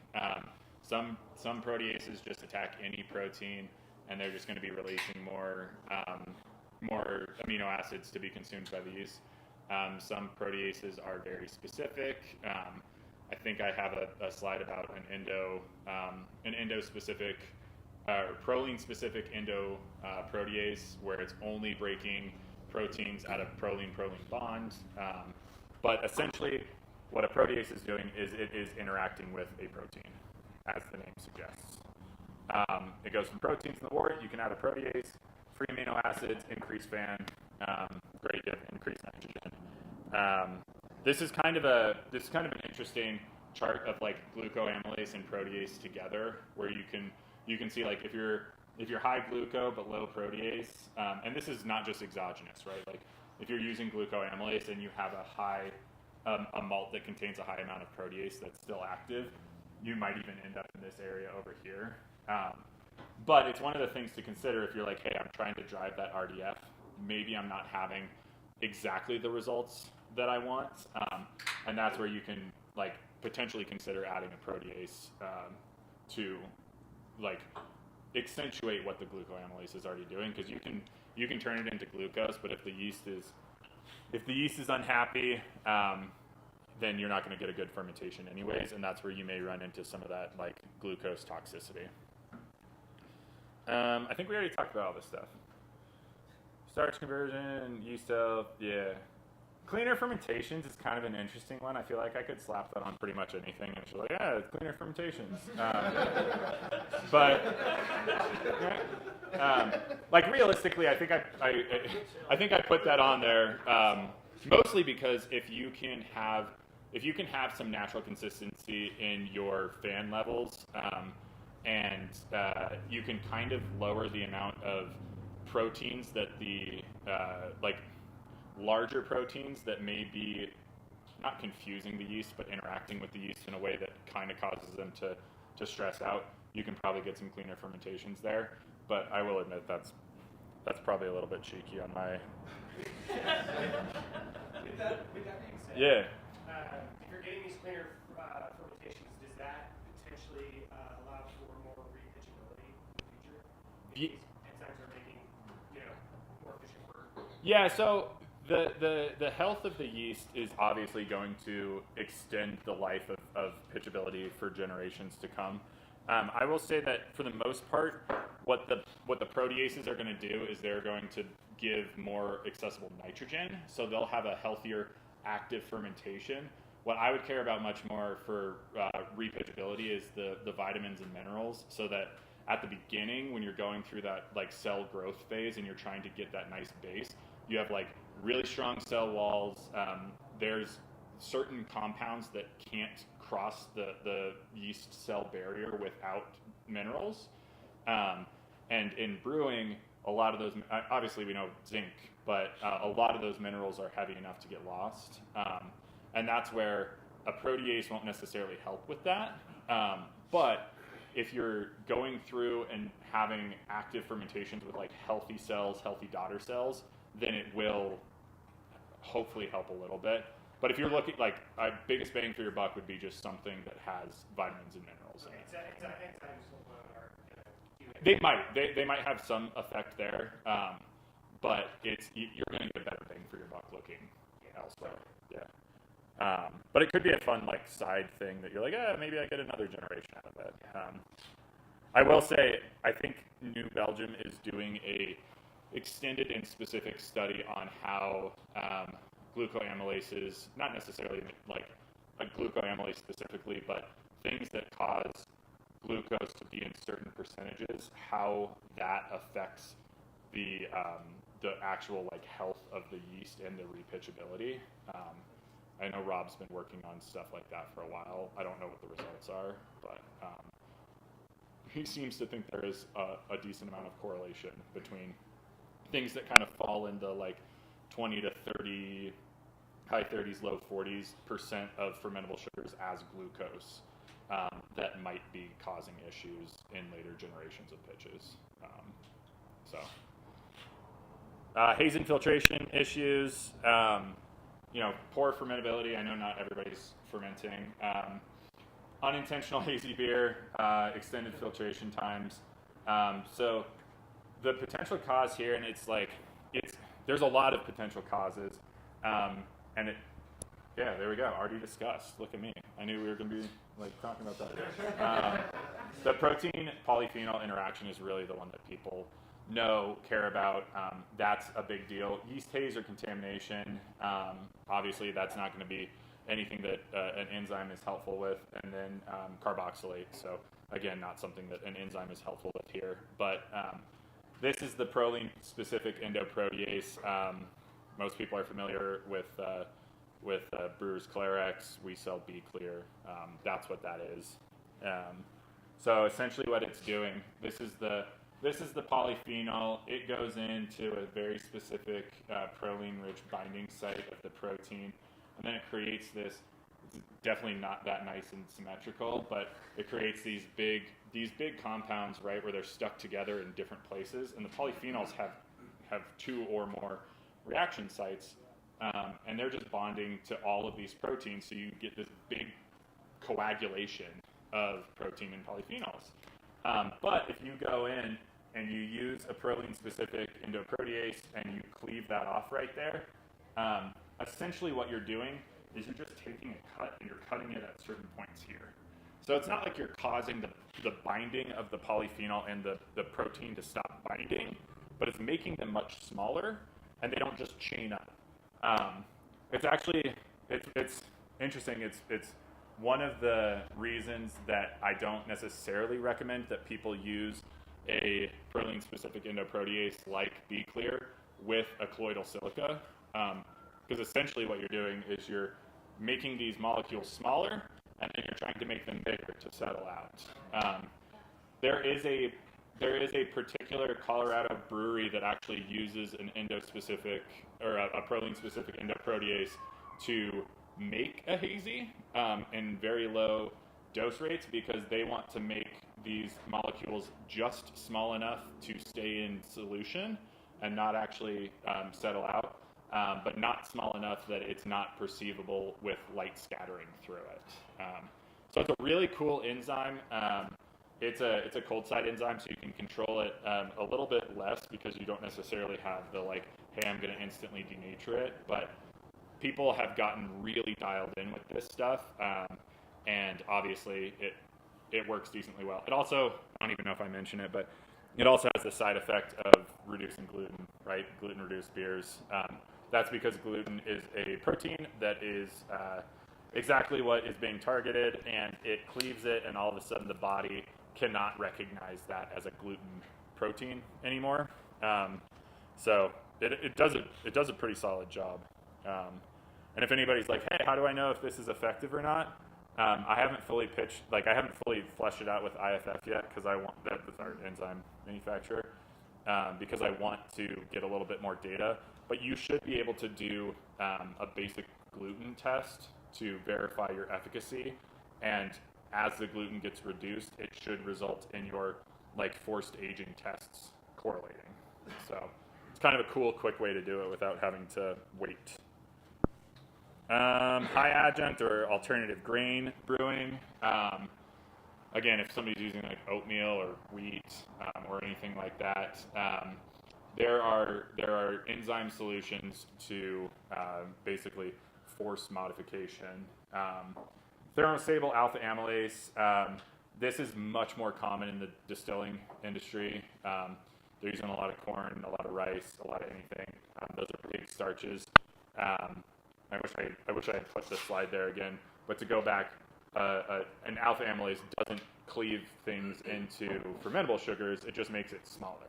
So it just increases or decreases your viscosity, and it allows you to have a little bit more of these smaller sugar chains. Protease for fan increase. I put that again there because a lot of these are and you'll see if you talk to me about it with undermodified stuff. It's just a bunch of enzymes thrown together. That's we want this, this, and this, because you essentially want to fake what the barley has done itself while it's going through the malting process. A little bit of beta-glucanase, because beta-glucans can bind other sugars in there. They can just make it difficult to get through. And if your malt itself doesn't go through a pretty solid beta-glucanase rest period, you're going to get to a point where you just can't access some of those other sugars and starches. Why would you use this? Cost savings. There's definitely something to be said about buying stuff that isn't necessarily produced to the maltster's quality standards, and I am seeing more and more people kind of accepting that as hey, we'll try it, we'll play around with it, because there are these exogenous enzyme mixtures. Stylistic choice, a rice lager. You want to do something interesting, fun there. Maybe you're making a rye. Sustainability, you can claim that you are using, especially if you're malting your own products like Coors, you can claim less water. And then climate change. I can't even read what I said over there, but oh yeah, okay. I was climate change. No, that actually makes sense. So drought conditions make it difficult on the maltsters themselves, right? So maybe you're getting a malt that is less modified. I will say a few of my really large customers are malt houses, and they buy beta-glucanases for processing.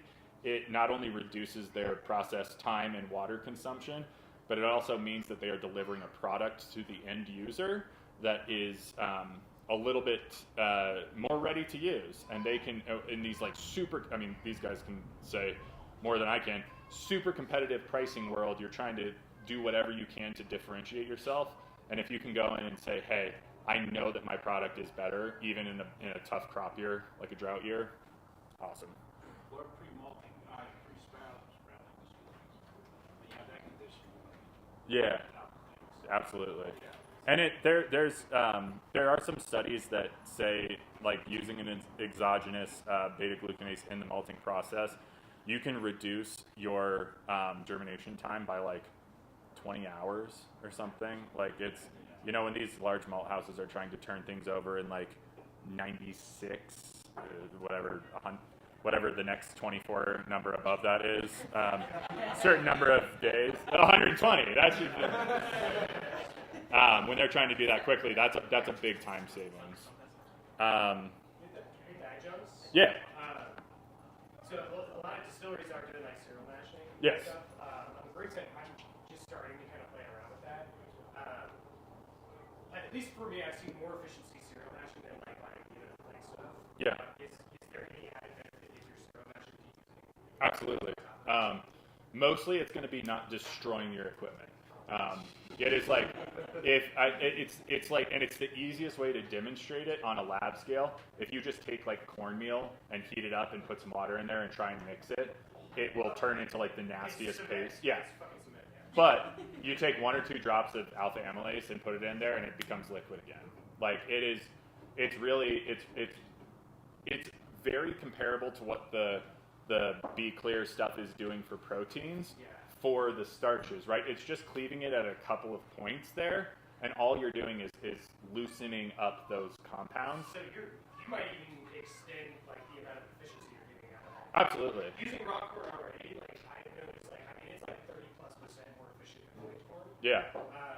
So like even on top of that, like my next hire was like 0.5% higher than I wanted it to be this year because of that. Yeah. You know, I'm like, oh shit.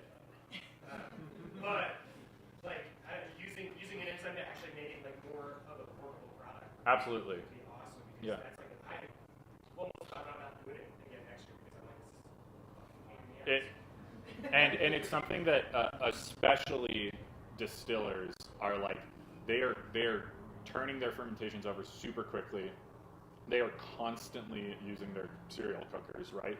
Yeah. And if you can save like 1 motor from just being completely fried, like you can buy a huge tote of enzymes and still have extra for the cost of that. So it really is like, there are the benefits of efficiency and extraction, and obviously when you're breaking down these starches, you can have more access to the fermentable sugars, make it smaller, make it easier for the glucoamylases to do its thing.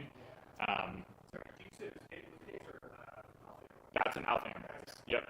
So the alpha amylase is the one that is breaking down those starches into smaller long chain polysaccharides. Yes.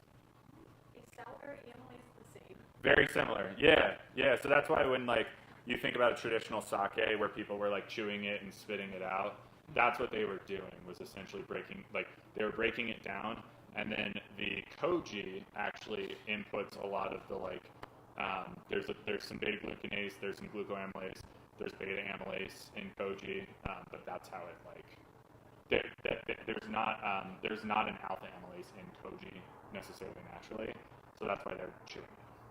Oh. Are we good on time, or are you coming up here for? No, I've been taking pictures. Oh, cool. Unless you want me to add the fact that it used to be a fat that only virgins would be allowed to chew the rice that would be used for sake. Oh, and chicha. Only women. Yeah, only chicha. Yep. That is, I did not know that. But that's awesome. I want to get. You guys learned something additional. That's great. It was a fad for a little while, but obviously they had trouble getting young people to want to do that. It's apparently very hard on the jaw. It's very harsh on the jaw. That's awesome. I'm going to add a slide next time. All right. So diacetyl. We've all obviously we didn't even taste diacetyl. Everybody's tasted it. They've smelt it. The potential causes. It's a yeast strain. Maybe you get more or less. Fast turnover in the brewery, right? You're not able to lager for as long as you want to. And this is where an ALDC comes in. I do want to mention just briefly how an ALDC works, because this is something that people don't necessarily understand when they're adding it. It is not removing diacetyl. It's catalyzing a reaction that goes straight to acetone, which has a much higher recognition and detection threshold. So if you're sitting here and you're already having diacetyl, it's not going to help you to, don't just toss in an ALDC. But that's where people, and the question I get with like an exogenous ALDC is like, should I add it in the fermenter? Should I add it a little bit later when I'm doing dry hopping? For the most part, your ALDC will continue to exist and be within the fermenter even when you do a dry hopping. I have people do it in like at both spots there, but you're not getting it hot enough at any point during fermentation to be denaturing a lot of ALDC. Maybe if you're making one of these, like the alcohol will have some effect on it. But for the most part, I would almost always rather somebody have like a 75% addition up front. It'll have longer to react, and then if you want to add your last 25% at dry hop, you can. But what you're doing if you're only adding a dry hop is you're only preventing that hop creep diacetyl formation. And you're like, well, it's fermentation. You're skipping a lot of this other diacetyl creation stuff. So this is like our internal study for ALDC, and you can see that so it's like 0.5 grams per hectoliter as a dose rate is this graph right here. 1 gram per hectoliter is this graph right here. But really, you're just trying to get it below that detection threshold. But if you can do that at like 80, 100, instead of having to sit in the tank for a really long time, I mean, yeast will naturally consume and convert diacetyl, so it can work. But it's one of the best efficiency, like not brewhouse efficiency, but just general brewery efficiency pieces that you can add. So a little bit of math here. If you're saving 25%, and you're taking an average, I don't know, I picked a decently average number here. You're now able to complete like more than just one additional fermentation each week. It's a big deal, and it's one of the things that I like. This is one of the levers that I always suggest people pulling if they are looking at purchasing more stainless. I'm like, can you figure out how to get more process-wise through your brewery prior to just adding more tanks? Oh, look at that. This is awesome. Who knew? And I promise Alicia and I didn't even plan this out there, but this was the answer to her question. These are really specific enzymes, and what I will say is the last one, so right, the ALDC, the beta-glucosidase and the beta-lyase are yeast-derived enzymes. They're not barley-derived enzymes. The yeast manufacturers are getting so good at modifying these yeast strains to produce stuff like this. And you can really, really get dialed in what enzymes you're getting just naturally during fermentation. There are a few places that actually offer these as exogenous enzymes. I technically have something that I can offer that's a beta glucosidase, but it's a pectinase mostly. People use it in white wines for like Sauvignon Blanc fermentations. But it is a really cool process where you're essentially taking those precursors that were being discussed, and then the beta-glucosidase is breaking it down so that you can have those like thiolized aromas. Makes it really fruity, fun. You do need the precursor, so you do need to be using a specific hop strain or the phantasm or whatever the stuff is. Grape skins, less so in the brewing world. NA, I mean that's a cool, fun topic right now. We just released an enzyme called NOLO, and it's essentially taking what would be a maltose enzyme and adding a glucose molecule to it. It's creating pannose, and that is an unfermentable sugar.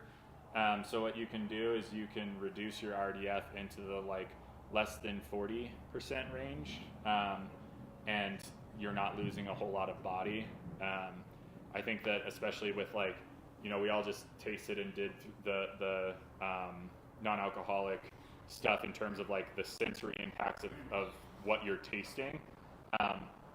There's also a thinness to it, right? All of those off aromas and off flavors are so accentuated because you don't necessarily have the body, you don't have ethanol that's covering it up. And if you're able to basically take this and say, hey, we're gonna still have body, but it's not fermentable, and I don't have to worry about it. It's pretty cool. I think personally the biggest draw for this is making small beers. I don't know if anybody watched Shark Tank this week, but Dad Strength beer was the opener for it. It's a 2.9%. They're making it out in Annapolis. It's a trend that we are seeing fall in between the like high ABV and the complete NA. But you don't want to be just serving your patrons like watered down crap that people don't like. So this enzyme This is cold side. Yeah. Yep. And it will continue to work. It's not the most effective enzyme in the world, and honestly, the longer you can give it and keep it at like fairly highish temperature, the better, because you're going to be creating panos, but it's a glucose molecule and a maltose molecule. If those get consumed, obviously you can't make panos. But yes, it is cold side. So pasteurization will then knock that one out? Yes, yeah. I mean, pasteurization will denature it. It will stop working as the maltose is completely ran out. Right. The goal is essentially you have no fermentable sugars. All the maltose and you're good. Yeah, yeah. Sorry, kind of a weird question. Yeah. Back on that, like, is there an enzyme that survives pasteurization? Probably not the pasteurization that we are doing in terms of like getting to the right PUs. But there are thermostable enzymes. So like the thermostable alpha amylase that distillers use, they want to toss it in at like 200 to 205 F as it's coming in, and they still want it to be effective because they don't want to be lowering it they don't want to be putting that much energy pressure on it. So it's good up to like 208-ish, and then it's like it starts like sharp decline. That's just the alpha amylase. That's just the thermostable alpha amylase. Yeah, the fungal alpha amylase is like not even close to that. Like it'll get the specific, it's like a thermolocrates something or other Latin. Is the specific microbe that it comes from, and it's like that microorganism exists in very hot places. Okay. So like kind of think like thermal vents in the ground. Totally. Yeah. Okay. Yeah, it's like Thermalopolis. I don't know. It's in my catalog, but Just curious. I mean, I should know it, but I also like don't know Latin. So. Hey, thank you. Yeah, of course. Fun knowledge. All right, so enzyme best practices really quick because I know we're pressing up on time and food is here.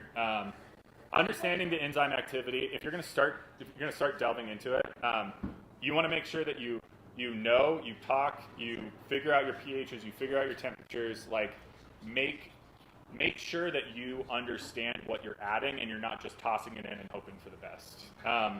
Maintaining enzyme stability and cleanliness. All enzymes at a certain point are heat sensitive. Don't stick it like right next to your boiler and be like, oh, why is this not working a few months later? It's also something that like we always say it's like cool out of UV. So technically UV can cause this. Like it's in these like, most of them are in these like blue pails. It's not going to get through, but just like the cooler you can keep it without freezing it because that's overkill. But like keep it clean. And this is something that is just like protein in stuff. It will mold if you continuously like dip shit into it. And like technically there are some preservatives in there, but the higher the preservatives that go in there, the more I have to explain to people that Whole Foods is going to be mad at them for putting their beer at Whole Foods. Even at the tiny percentages, they're still mad. And then handle safely. This is, it's not harmful, but it is still a really super highly condensed protein, and I definitely wouldn't drink it. So this is kind of just you're getting starchy material, you're going through the process. You can kind of see where you would be potentially adding enzymes. This is actually an older diagram, so there's probably other places that enzymes could benefit, and maybe a little bit more descriptive than just like enzymes, but I thought it was good. And they are a valuable tool in your toolbox for offering greater flexibility in raw materials. So that's usually the end of my presentation. I'm going to take 2 minutes really quick, like salesy stuff, since I managed to convince my bosses to sponsor this, which is awesome. I'm really happy about that. Right? Thank you. We did use a lot of, we used 4 specific Gusmer and IFF products in the beer that we did the collaboration with. 2 of those were enzymes, so we did use a MaxFlow 4G, which is the laudering beta-glucanase enzyme. I wasn't here during the process itself, but I assume it went perfectly and nobody has anything bad to say. It tastes great. Yeah. We also added B-Clear, which you can see there is still some haze here. This is something where, like, especially with a double dry hop, like, at a certain point, you have to be adding a whole lot of the proline-specific endoprotease to have that effect. But No filtration either. yeah, no filtration. So Does that qualify as dip as a gluten-reduced? it would be gluten reduced. Yeah. I don't know how much it's going to be reduced because there's probably a lot of gluten to start with, but it is reduced more than it would be. This is our toolbox. So obviously, like, there's the enzyme stuff. You can see kind of the pail I was talking about. Gusmer also does filtration. We do nutrients. We do some equipment stuff with our suppliers. So I have catalogs in my business card back there if anybody wants to chat more.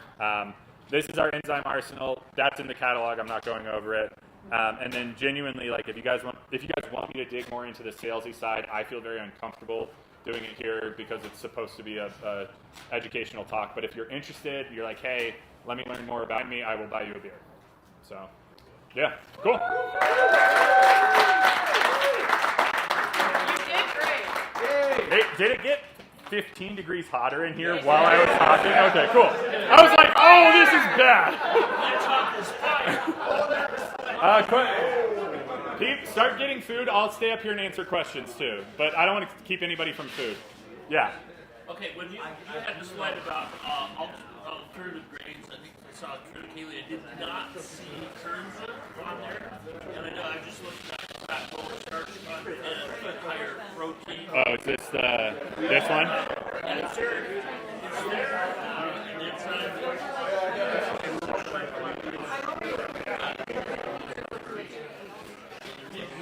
I don't know.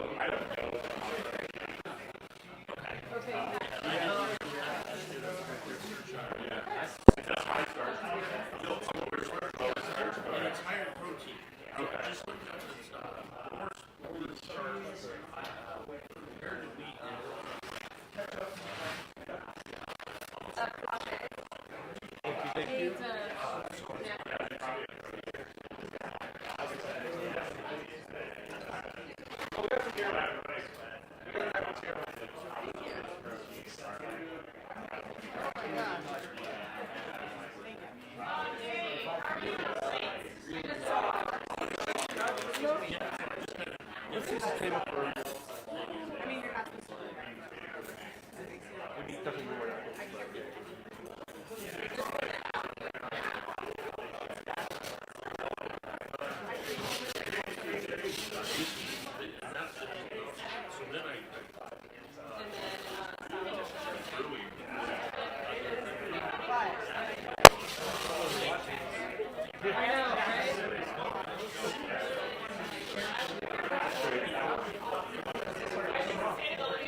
I think one of these people is garlic bread too. Oh, yeah, one of them is garlic bread. Like, a lot of people. Here, we got 4 of these.